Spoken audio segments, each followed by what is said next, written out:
तो चलिए बात करते हैं 23 अप्रैल 2026 की। पश्चिम बंगाल में उस दिन विधानसभा चुनावों का पहला चरण था और जो नतीजे सामने आए उन्हें एक शब्द में कहें तो वो थे ऐतिहासिक। जरा इस नंबर को देखिए, 92.59%।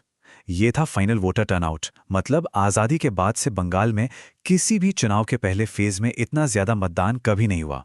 और देखिए, खुद इलेक्शन कमीशन ने भी इस जबरदस्त भागीदारी को लोकतंत्र की जीत बताया। बिल्कुल जश्न मनाया गया। लेकिन ये जो आधिकारिक कहानी है ना, वो उस दिन जो कुछ भी हुआ उसका सिर्फ एक पहलू है।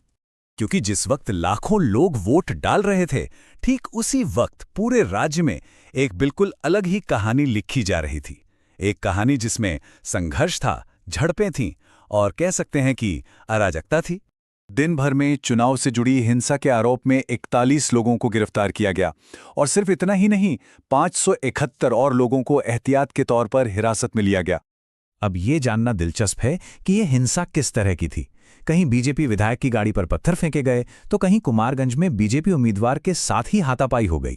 बैरामपुर में कांग्रेस के पोलिंग एजेंट्स पर हमले की भी खबरें आईं। मुर्शिदाबाद में तो वोटर्स को डराने धमकाने की भी कई रिपोर्ट्स थीं। यहां तक कि टीएमसी और एयूपी पार्टी के कार्यकर्ता भी आपस में भिड़ गए।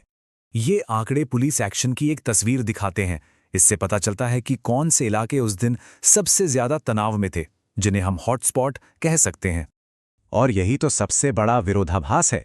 एक तरफ हिंसा की खबरें आ रही थी और दूसरी तरफ वोटिंग की रफ्तार देखिए, सुबह से शाम तक लगातार बढ़ती ही जा रही थी।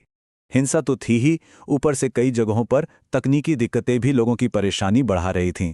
मुर्शिदाबाद के गोरा बाजार में ईवीएम में खराबी की रिपोर्ट आई। कांग्रेस उम्मीदवार अधीर रंजन चौधरी ने तो ये तक शिकायत की कि एक ईवीएम को 4 बार बदला गया, लेकिन वो फिर भी ठीक से काम नहीं कर रही थी। लेकिन इस सारे तनाव और हंगामे के बीच झारग्राम में एक ऐसा लम्हा भी आया जो थोड़ा अजीब था। हुआ ये कि रामलाल नाम का एक हाथी अचानक वोटिंग की लाइन में आकर खड़ा हो गया। हालांकि थोड़ी देर बाद वो शांति से वहां से चला गया। जाहिर है, जब दाव इतना बड़ा हो तो जमीन पर एक्शन के साथ साथ राजनीतिक बयानबाजी भी उतनी ही तेज होती है। इसका सबसे अच्छा उदाहरण है नंदीग्राम। वहां का सीन देखिए। टीएमसी ने आरोप लगाया कि पुलिस बीजेपी के लिए काम कर रही है, तो दूसरी तरफ बीजेपी नेता ने दावा किया कि टीएमसी के गुंडे हिंदू वोटरों को धमका रहे हैं। मतलब दोनों ही बड़ी पार्टियां एक दूसरे पर डराने, धमकाने और गलत तरीकों का आरोप लगा रही थीं। बीजेपी का मैसेज तो बिल्कुल साफ था। उन्होंने इस चुनाव को सत्ताधारी तृणमूल कांग्रेस के खिलाफ एक निर्णायक मोड़ की तरह पेश किया। और प्रधानमंत्री नरेंद्र मोदी ने इस रिकॉर्ड वोटिंग को एक अलग ही नजरिए से देखा। उन्होंने कहा कि ये बम्पर वोटिंग दिखाती है कि लोगों का भरोसा उनके भय पर जीत रहा है। ये एक ऐसी बात थी जो हिंसा की खबरों से बिल्कुल अलग थी। तो असल मुद्दा ये है, जब हम उस एक दिन को देखते हैं तो एक ही चुनाव से दो बिल्कुल अलग अलग कहानियां निकलकर सामने आती हैं।